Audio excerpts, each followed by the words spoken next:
प्रहलाद जोशी साहब से 100 गुना ज्यादा अच्छे प्रधान साहब थे, ये मेरी बात सब लोग याद रखें।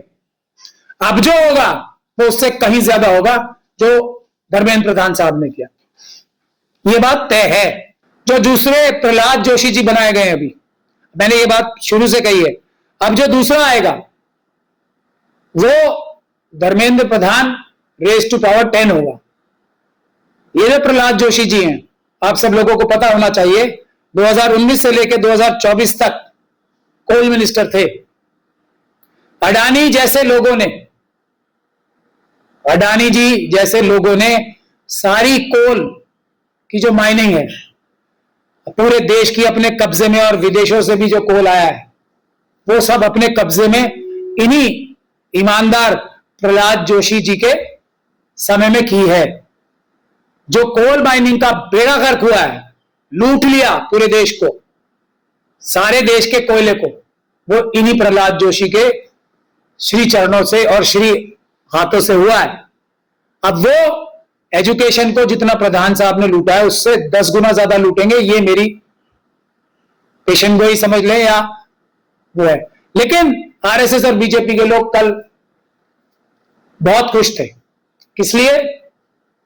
एक ही वजह से कि ये आंदोलन, ये लोग जो इसका मुखौटा थे, ये खत्म कराने में इसी एक वजह से बहुत खुश थे। सिर्फ आरएसएस और बीजेपी के लोग, ये लोग इस आंदोलन को खत्म कराने में कामयाब हो गए।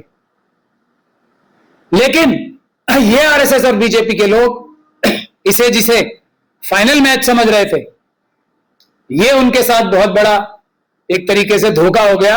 ये फाइनल नहीं था, ये क्वार्टर फाइनल था। फाइनल अभी होना बाकी है, अभी कई क्वार्टर फाइनल होने हैं, फिर सेमीफाइनल होना है और उसके बाद फाइनल होना है। और फाइनल ईवीएम हटा के बैलेट पेपर से चुनाव करा के हर नागरिक के हाथ में बाबा साहब का वो हथियार देने का है जो प्रधानमंत्री साहब, चीफ मिनिस्टर साहब की का कान पकड़ के जमीन पे उतार सकता है वोट के माध्यम से। आज जो ईवीएम के जरिए से वो अधिकार छीन लिया गया है, इलेक्शन में बेईमानी और घपले करने की वजह से जो छीन लिया गया वो है। और उसके अलावा फाइनल मैच होगा पूरी तरीके से पारदर्शिता का, फाइनल मैच होगा पूरी तरीके से अकाउंटेबिलिटी का, और उसके लिए वीडियोग्राफी, लाइव स्ट्रीमिंग, हर मंत्रालय को, हर ऑफिस को उस 1% काम को छोड़ के जो कि देश की सुरक्षा के लिए होता है, सारे अपनी गतिविधियां, सारी मीटिंग्स लाइव स्ट्रीमिंग करनी पड़ेगी, क्या कि पूरा देश देखे कौन कितनी ईमानदारी या कितनी बेईमानी से काम कर रहा है। वो होगा फाइनल मैच। अब जो हम जैसे लोगों का जो असली, जो इस आंदोलन के रूह और हवा है, जो वो लोग, हम लोगों ने तो छोटा सा रोल अदा किया, लेकिन वो लोग, वो नौजवान जो घायल हुए हैं, वो नौजवान जो पुलिस के सामने लाठियां खा रहे थे, वो नौजवान जो अब झूठे मुकदमे झेल रहे हैं, झूठे मुकदमे होंगे, ये वादा कल भी पूरी रात पुलिस ने लोगों को तंग किया है। ये जो अपने आप को लीडर्स बन रहे थे ना, ये अब उनका ख्याल नहीं रखेंगे। वो ख्याल रखने की जिम्मेदारी और बीड़ा हमने उठाया था, हम उठाएंगे वो, और उठाते रहेंगे, क्योंकि आंदोलन खत्म नहीं होना चाहिए। लेकिन जो एक अच्छा काम हुआ है और वो एक नई चीज होनी चाहिए, ये भी देश की जनता को, खास तौर पे नौजवानों को एक मौका मिल रहा है बहुत अच्छा लीडरशिप डेवलप करने का। जो व्यक्ति, और उसके लिए कुछ रीजंस हैं, उसके लिए कुछ फॉर्मूला है, कोई भी व्यक्ति ऐसा, और इससे बहुत ज्यादा अच्छी सीख मिलेगी। बहुत सारे आंदोलनों से हमें बहुत अच्छी सीखें मिली हैं। जिन जिन लोगों ने बंद कमरे में बात की है, आज वो अपने समाज के साथ गद्दारी कर रहे हैं। किसी भी आंदोलन के अंदर बंद कमरे में जिसने बात की है, वो सब के सब बाद में गद्दार साबित हुए हैं। अब इनका भी टेस्ट है। पहली दृष्टि में, प्रथम दृष्टि में तो ये लोग वफादार साबित नहीं हुए। अभी जो मांगे पूरी करा के ये आए हैं, प्रधान साहब के इस्तीफे से क्या कोई भी बच्चा अब जो एग्जाम देगा वो सुरक्षित एग्जाम दे सकता है? क्या फर्क पड़ा? जो ये कानून आ रहा है, ये सभी बच्चों की आंख में कुछ देर के लिए और धूल झोंकने के लिए आ रहा है, इससे कुछ नहीं होगा। कानून से कुछ नहीं होता, कानून के अमल से होता है, ईमानदार लोगों से होता है। जिस मंत्रालय में आप प्रहलाद जोशी जी को बनाया गया है, जिन्होंने कोल पूरे देश का अडानी जी जैसे लोगों के हाथ में दे दिया, उनसे अच्छे तो प्रधान साहब ही थे। ये मेरी भविष्यवाणी है, ये मैं बोल रहा हूं। प्रहलाद जोशी साहब से 100 गुना ज्यादा अच्छे प्रधान साहब थे, ये मेरी बात सब लोग याद रखें। अब जो होगा वो उससे कहीं ज्यादा होगा जो धर्मेंद्र प्रधान साहब ने किया, ये बात तय है। और ये बात भी तय है कि ये जो लीडर्स कल सब लोगों से पूछे बगैर जो ये बंद कमरों में क्या क्या करके आए हैं, डर के आए हैं, लालच में आए हैं, और ये बंद कराने का ऐलान किया है बिना कुछ हाथ में आए, बल्कि एक आंदोलन जो बड़ा बन चुका था उसको खराब करने का जो इन्होंने काम किया है, वो भी आइडेंटिफाई होकर साइडलाइन होंगे। ये इस आंदोलनकारियों की जीत होगी सबसे बड़ी, कि कम से कम हम जैसे मोदी जी को सजा देने की बात कर रहे हैं ना, जेल भेजने की अमित शाह जी को, वैसे जो ये लोग गद्दारी करें आंदोलनों से, उनको भी मुंह पे कीचड़ मल के गधे पे बिठा के घुमाना चाहिए। अकाउंटेबिलिटी इनकी भी होनी चाहिए। ये जो अब रात को पार्टी करते घूम रहे हैं, इन्होंने हासिल क्या किया? जो जो स्टेज पे लोग थे उनकी जवाबदेही है और रहेगी। आने वाले वक्त में इनसे सवाल किए जाएंगे। लेकिन हम एक बार ये अपना, मैं फोन नंबर दोबारा दे रहा हूं, 9319630503, 9319630503। किसी को कोई पुलिस का अधिकारी या कोई गुंडा, नंबर आपके लिए है ना, सबने तंग करे, कोई मुकदमा करे, इस नंबर पे फोन कीजिए।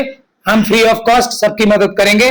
वकीलों की बहुत बड़ी टीम आप सबकी मदद करेगी, ना सिर्फ हमारे ऑफिस से बल्कि पूरे देश से। एक बात, जो लोग अब इस आंदोलन के रिजल्ट से संतुष्ट नहीं है और जो लोग आने वाले टाइम में ये जान जाएंगे कि ये कितना बड़ा धोखा हुआ है उनके साथ, उन सभी लोगों को भी इस फोन नंबर पे अपनी डिटेल्स नोट करानी है, व्हाट्सएप भेजने हैं, ताकि जो असली फाइनल वाला आंदोलन होगा, अभी एक सेमीफाइनल होगा, उसके बाद फाइनल होगा, उसमें वो लोग जो असली आंदोलनकारी हैं, जो असली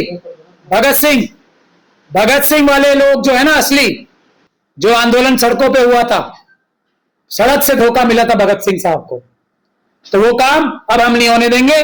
वकील भी आपको अच्छे मिलेंगे और सड़कों पे भी आपकी मदद करने के लिए वो अच्छे वकील आएंगे। भगत सिंह साहब के टाइम पे जो वकील अदालत में लड़ रहे थे वो सड़कों पे नहीं आए थे, लेकिन अब ऐसा नहीं होगा। हम लोग सड़कों पे भी आपकी ढाल बनेंगे और अदालतों में भी ढाल बनेंगे, लेकिन कॉम्प्रोमाइज नहीं, अकेले कमरे में बात नहीं। जो अकेले कमरे में गया वो गद्दार है, ये हमें डिक्लेयर करना पड़ेगा हर आंदोलन से पहले। और जो जाएगा उससे बात नहीं करनी है, सोच समझ के अपने मुद्दे रखने हैं, उसको अपनी स्क्रीन पे या अपने जहां भी बैनर लगेगा उस पर डिक्लेयर करना है। बातचीत मतलब धोखेबाजी, बातचीत मतलब दगाबाजी, बातचीत मतलब गद्दारी। प्रहलाद जोशी जी बन गए ना, हाथ में क्या आया? देखिए, बुनियादी बात जो बाबा साहब ने सिखाई है, हाथ में क्या आया हमारे? इस्तीफा। इस्तीफे का क्या करें?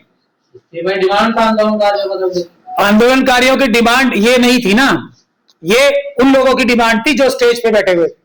आंदोलनकारियों की डिमांड ये थी कि शिक्षा व्यवस्था ठीक हो देश की, हम अपनी शिक्षा के बेस पे तरक्की कर सकें, ना सिर्फ अच्छी नौकरी पा सकें बल्कि अच्छे इंजीनियर्स, डॉक्टर्स, प्रोफेसर्स, प्रोफेशनल्स और अच्छे बिजनेसमैन बन सकें। ये डिमांड थी। ये नहीं थी कि एक बेईमान को हटा के उससे बड़ा बेईमान बना दिया जाए, किसी की डिमांड नहीं थी। इतने बेवकूफ कोई नहीं है। अब जो लोग बंद कमरों में जाएंगे वो कभी वापस नहीं आएंगे, जब भी आएंगे बेईमानी करने ही आएंगे। बंद कमरे में जाना, हम तो पूरे देश में ट्रांसपेरेंसी की बात, हम अभी आपने बोला ना बार काउंसिल का इलेक्शन में जीता हूं, पहला वादा हमारा ये बार काउंसिल की सारी मीटिंग्स की लाइव स्ट्रीमिंग होगी। सुप्रीम कोर्ट की हो रही है ना लाइव स्ट्रीमिंग। जो व्यक्ति लाइव स्ट्रीमिंग करने के लिए तैयार नहीं, वो चोर है, वो चोर है, सीधी बात है। इसमें बात ही क्यों नहीं है? जो बंद कमरे में गया वो चोर है। ये फॉर्मूले धीरे धीरे करके इवॉल्व होंगे, इसलिए आंदोलन सफल नहीं हो रहा। लीडरशिप के ऊपर भी वक्त आ गया ना, इतना बड़ा नाम जो मिला है फ्री फंड में, अब अगर कुर्बानी देने नहीं आएंगे तो इनके मुंह पे भी तो कीचड़ मली जाएगी। जैसे मोदी जी के लिए मीम्स बन रहे हैं ना, इनके लिए भी बनेंगे। बहुत बड़ी जिम्मेदारी है, पड़ेगा कुर्बानी। अभी किसी में से एक भी लीडर के लाठी नहीं पड़ी है, एक भी किसी भी जो स्टेज पे थे एक के भी लाठी नहीं पड़ी है। पहले टेस्ट में ही फेल हो रहे हैं, दूसरे टेस्ट में अकेले में जाके बात कर ली। तो ये चलने वाला नहीं है। जो लोग हैं सच बोलने वाले, वो सच बोलते रहेंगे। एक्सपोज करना पड़ेगा, एक्सपोज होंगे, लाठी खानी पड़ेगी, खून अपना भी निकलवाना पड़ेगा। स्टेज पे बैठ के बच्चों की लाठियां नहीं पड़ेंगी। सबसे आगे लीडर रहेगा, जो नहीं रहेगा वो लीडर नहीं। कल जंतर मंतर पे जो कुछ हुआ वो वैसे के वैसे ही हुआ जिसकी हमने परिकल्पना की थी, जिसके बारे में जैसे हमने सोचा था। मैं एक बात शुरू से बोलता हूं, जो भी लोग बंद कमरे में जाके बात करते हैं वो आंदोलनकारियों से, अंबेडकरवादियों से, संविधानवादियों से और किसी भी मुद्दे को उठाने वाले असली आम जनता से हमेशा के लिए दूर चले जाते हैं, फिर वो वापस नहीं आते। कल उसका एक और एग्जाम्पल आप सब लोगों के सामने आ गया है। और जैसे ही वो लोग चले जाते हैं या नहीं भी जाते, तो ये जो क्रिमिनल, जो मीडिया के रूप में क्रिमिनल्स होते हैं ना, ये उनका महिमा मंडन करते हैं। ये सबसे बड़ा सबूत है, टेलीविजन चैनल्स भी और ये जो मेन स्ट्रीम के न्यूज़पेपर्स हैं बड़े बड़े। कल देश के युवाओं के हाथ में, देश के हाथ में आया क्या? धर्मेंद्र प्रधान साहब का इस्तीफा। इस्तीफा तो राहत होती है किसी भी भ्रष्ट व्यक्ति को। सबसे बड़ी राहत जब कानून और संविधान की गिरफ्त उसके गर्दन में आ जाए, सबसे बड़ी राहत यह होती है या तो उसका ट्रांसफर कर दिया जाए या उसका इस्तीफा ले लिया जाए और उसको जेल की सलाखों के पीछे से बचा लिया जाए। तो कल का जो प्रोग्राम हुआ है, आंदोलन बार बार नहीं होते, मुश्किल होती है। हमारे देश में आरएसएस और बीजेपी ने हमारे देश के हर नागरिक को, कुछ मुट्ठी भर अंबानी, अडानी और यूसुफ लुलू जैसे लोगों को छोड़ के सबको इतनी परेशानियों में डाल दिया है कि सब अपनी अपनी परेशानियों में ही फंसे रहते हैं, आंदोलन कर ही नहीं पाते हैं। यह आरएसएस की सबसे बड़ी ताकत है। तो मुश्किल से कोई आंदोलन उठता है, उसकी जो लीडरशिप है वो बंद कमरों में बात करती है और उसके बाद नतीजा वही होता है जो इससे पहले सब आंदोलनों का हुआ। किसान आंदोलन इतना बड़ा आंदोलन था, जिन लोगों ने बंद कमरे में बात की वो सब, उनके चेहरे चमक रहे हैं और किसान आज फिर सड़कों पे बैठे हैं। जिन लोगों ने कल और उससे पहले बंद कमरों में बात की उनके चेहरे चमक रहे हैं। और ये जो बेचारे लोग सैकड़ों नहीं हजारों पूरे देश में पुलिस की लाठियों के शिकार हुए, सीरियसली इंजर्ड हुए, अस्पतालों में हैं। एक लड़की की तो शायद मृत्यु होने की भी खबर आ रही है, अभी कंफर्म नहीं है। 22 लोग वो जिन लोगों ने नीट के एग्जाम के वजह से आत्महत्या की और हजारों लोग वो जो हमारे हायर एजुकेशन के जो बढ़िया संस्थान है, हजारों लोग हर साल। अभी हमने अमित कुमार नाम का एक केस भी किया था जिसमें एक सुप्रीम कोर्ट से कमेटी सेटअप कराई है। 15,000 यानी किसानों से भी ज्यादा छात्र हमारे आईआईटी और बड़े बड़े जो संस्थान है ना, मेडिकल संस्थान, उसमें आत्महत्या कर रहे हैं हर साल। उनका क्या? उन सबको छोड़ के धर्मेंद्र प्रधान साहब का इस्तीफा लेके उनको, जो उन्होंने भारत की एजुकेशन को बेच के मोदी जी के साथ, अमित शाह जी के साथ मिलकर जो धन कमाया है, कुछ दिन रिलैक्स होके उनको किसी आइलैंड पे जाके एंजॉय करने का मौका दिया है, ये हुआ है।